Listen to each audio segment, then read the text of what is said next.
There is so much happening around AI at the moment.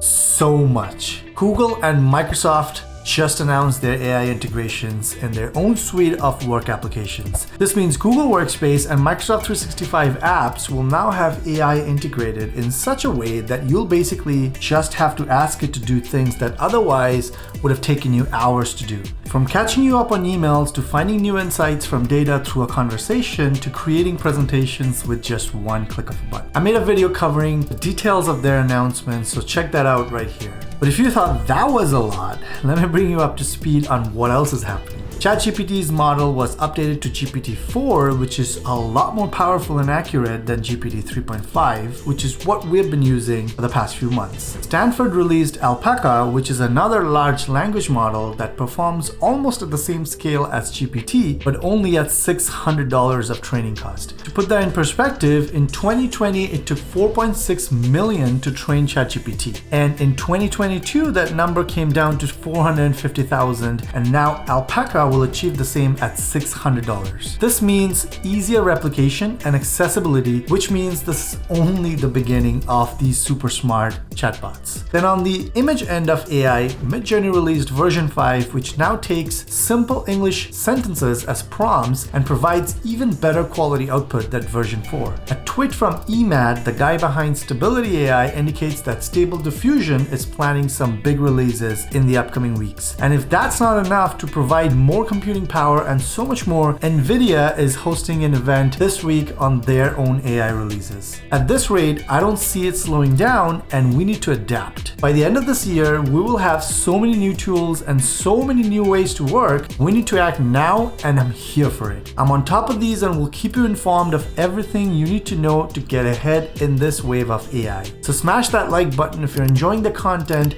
and subscribe so you don't miss out on these nuggets. Alright, so in order to really understand how to not only stay relevant in this workforce, but also to gain a competitive advantage, you need to be doing the following. The first thing is obviously to stay on top of what's happening in AI. Now, I have you covered on that. However, for more information, you would want to follow Twitter, Reddit, and AI newsletters. I'll link some of my favorite ones down in the description below. Now, depending on your experience with machine learning, Hugging Face, link in the description, has many of the open source models that you can try and test out before major public releases. Let me know in the comments below if you would like a low-code tutorial on how to use these models from Hugging Face. The next thing is how to use these new tools and applications quickly and effectively. I've started releasing short tutorials of tools that are gaining popularity, and I will keep doing so. Alternatively, you can check out other YouTube videos and documentation to train up as needed. Lastly, but most importantly,